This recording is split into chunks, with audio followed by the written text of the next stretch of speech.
Jake Paul is a very polarizing figure in boxing right now. You either can't stand him or you absolutely love him.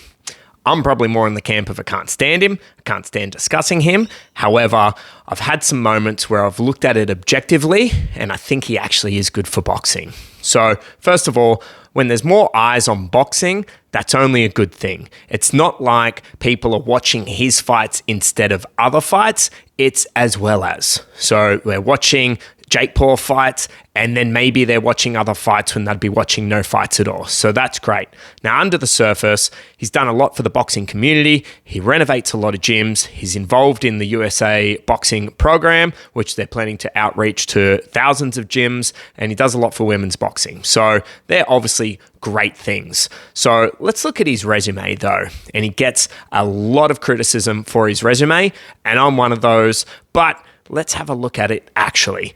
Let's look at, say, an Oscar De La Hoya or a Shane Mosley. You look at Oscar De La Hoya's first 15 opponents. Combined, there's 60 losses on those guys' records. So you have all these great champions that we respect from what they've done later in their careers, but we always forget what happened at the start of their careers. They're fed taxi drivers or school teachers, anything to pad their record. So they'll come onto the scene with a 20-0 record, 18 KOs, and just this magnificent highlight reel, and then they start generating different fights, better fights, more challenging fights up to a world title campaign. So when we look at Jake Paul's opponents, he hasn't fought, in my opinion, less competition, although it seems like that. His average age of his opponent is 35 years old, but he's fighting people that were legitimate world champions. So instead of fighting a taxi driver that's a journeyman, has a 20-20 record, he's fighting, yes, granted, a 40, 50-year-old fighter, but a serious fighter. Nate Diaz, Anderson Silva, those are some good fighters. Even Chavez, these are all fighters that would be a really tough fight, even at their age, for a new professional boxer. So I think we need to give him a little bit of credit for the level of opposition that he's fought. The reason he is fighting these people rather than the cab drivers is they're stars. He's a star, whether you like it or not, so he needs a star that's an appropriate dance partner to make the big events, and to his credit, he's made a lot of money.